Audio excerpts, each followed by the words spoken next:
Welcome to HCA 303, everyone. For the next 8 weeks, we're going to spend some time together to learn about the principles of healthcare management. And I wanted to have this brief orientation, no more than 15 minutes, just to familiarize you with my expectations for the course and to also make sure you're comfortable with the online learning environment and desire to learn. To familiarize yourself with D2L overall, I'd like to bring your attention to the student orientation section, but now I'm going to launch directly into the specific course, which you see I am selecting from this drop-down menu. Your landing page for HCA 303 includes news and announcements, and I will periodically update this page, and you will notice right here on this icon if you have gotten an update regarding any news or announcements, so please pay particular attention to that. I would like to start by saying that often students who check into their online class environment at least 3 times a week normally outperform those who do not. So I want to encourage you to regularly check your communication in the online class environment, whether that's the email, the news announcements, any post to instructor Q&A or any such thing like that. So you will notice that I have a welcome message here, which I encourage you to read carefully. It outlines my expectations, as well as a calendar which highlights upcoming deadlines.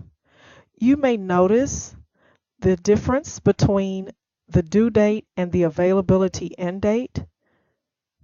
Oftentimes, the due date and the availability end date is the same, meaning that you will not have access to it. But for written assignments, you will notice that there is a difference in the due date and the availability ends date. For example, the quiz is actually due on the 9th, and you'll see this here, but you have up to 2 days to take it, and you will receive a late penalty, and I'll explain what I mean by that. For the written assignments, you have one due date, and then you have up to a week after the due date to turn in an assignment for a late penalty. So I just want to be sure you understand that your landing page kind of helps you get a feel for what's going on. All right, so now we're going to move into the content page. And you will see here that the overview is just a repeat of my welcome announcement or welcome news. The course schedule, which will help you keep track of any upcoming deadlines. So upcoming is within 7 days. The full schedule will outline all the assignment descriptions and deadlines and when the availability for that particular assignment ends. So please become familiar with that. And now I'm going to encourage you to make your next step to start here. Start here will allow you to track your progress through each of the table of content. Oh, I apologize. Let me get back to the content page. It will allow you to track where your progress is in terms of completion of reading particular topics. I only have 9 out of 10 because, as you can see, I have not clicked on the evaluation because I will not evaluate myself, but also because that normally opens up around the 7th or 8th week of the course. I ask you to please read the syllabus in detail, as well as the syllabus addendum, which outlines certain policies, the grading scale, certain resources that are available to you. And you may have seen the addendum in other courses before, but please refamiliarize yourself with the addendum. I would like to bring your attention to the late policy. Please understand that if you are a serviceman or woman and you're deployed and it creates irregularities in your schedule that will prevent timely submission of your assignment, if you work with me ahead of time, I will be happy to accommodate your deployment. I do need to know ahead of time, as much as possible. If you know that there's going to be a medical procedure or similar situation that will prevent you from timely submission, let me know ahead of time. And of course, I understand that life happens and you may have a medical emergency or something like a death in the family that you could not have anticipated. And as long as you provide documentation of that emergency, I'm more than willing to work with you. But other situations like lack of careful time management or something happened at work and I couldn't do it, those will not be accepted as legitimate reasons for not receiving a late penalty. So please be sure you understand my late policy. I adhere to it strictly out of fairness to my students who do submit their assignments on time. The introductory video will just give you a brief overview of what you can expect in this course in terms of content. You will find my instructor contact information here. I do prefer email, but you can text me at the number that's in the instructor contact. And as a last resort, we can have a verbal phone conversation. For obvious reasons, this is my least preferred method because I cannot document a verbal conversation and what was covered. The term paper guidelines is something I ask that you to begin reading in Module 1. If you build your paper throughout each module, it will be less overwhelming. The rubric will let you know how you're being scored on the final paper. Please take the time to go through these because the paper counts for a significant portion of your overall grade. Your case study analyses, you will have 4 of these, so I think maybe 1 every other week in this course. So you want to be sure you understand the instructions and tips. In addition to the instruction and tips, please understand that I am looking for APA format for your case study analyses. So even though you're answering questions, I don't want a numbered question format. I would like an introductory paragraph, body paragraphs with appropriate topic sentences, as well as a concluding statement with APA formatted title page, running headers, and reference page.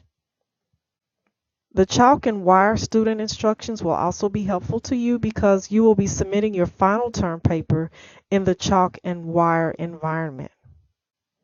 And of course, you have your ask your instructor. If you have a question that you feel will be beneficial not just to you but to the rest of your classmates, feel free to post that question on the Ask the Instructor as opposed to just emailing it. However, it's something that's unique just to your situation. Feel free to email me any questions you may have about this course or any of the assignments. So getting into the module, you will notice that you have the option of actually checking whether or not you have completed something. I've checked it because I've already posted my bio in the introduction section. But for example, once you have completed your requisite number of posts, and you will see here in this class, we're asking for 2 initial or original posts and then 3 replies to either your classmates or me. I have also outlined my expectations for the discussion, which includes using references and listing the reference in APA format. And so your initial response to the discussion questions should be supported by at least 1 reference. And you'll see that in my tips for success. So to paste through the actual module content, you would need to select here. And then you would use this key to scroll through each page of the module. And you will also see you have the option of jumping to specific things. So if you've already gone through the entire module and just want to get to a particular topic, then of course you have the drop-down menu as well. And so, for example, I mentioned the term paper. The term paper actually uses content covered in each module, and so you will be building on that and applying that content to your own particular career goal or career outlook. And so it's a professional development paper that if you wrote just a little bit each week would greatly reduce the burden of the paper on you. So this is just a recommendation from me. And so I encourage you not only to look at the term paper instructions in each module, because you'll see those throughout the course, but also just reminding you to go back again and under the Start Here and look in detail at what is being asked of you in the term paper guidelines. So the only other thing I want to emphasize to you is the resources. Let me highlight two specific resources that will get you started in the right direction. First of all written assignments require APA format. And so in the grading rubrics for each of the written assignments, if you don't have proper APA format, you will not be able to receive full credit or full points for that. So please select the writing format and style guides to help point you in the right direction. And then also there's a guide for locating articles for your classes. As you carefully read the instructions in each assignment, for example, let me show you, let's see here, if we have a particular written assignment in this module, let me show you what I mean. Okay, so let's go to module 3. That may be the first week where you have a case study analysis paper that is due.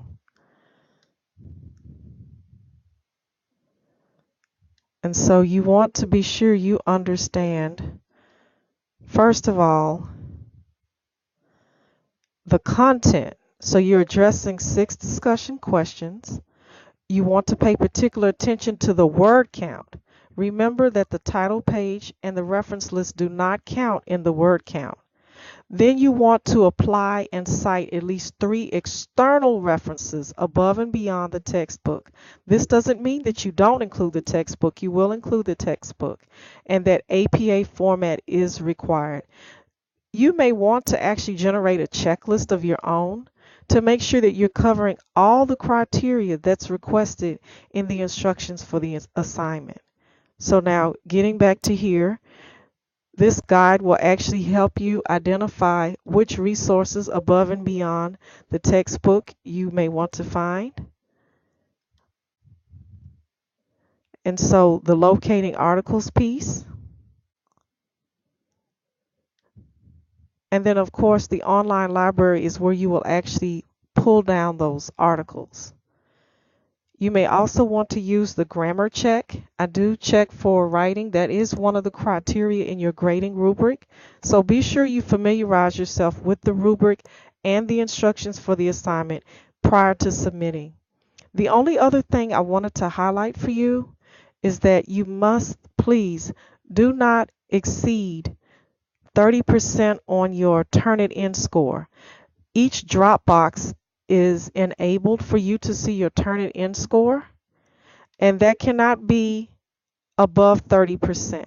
So once you submit the assignment, wait for your Turnitin report to come up and go into your report if it's above 30% and see where you may need to paraphrase or adjust your assignment so that the score drops below 30%. All right, so this is pretty much just a brief orientation to let you know what my expectations are. And I just want to say thank you again. And I am really looking forward to getting to know you. Thank you.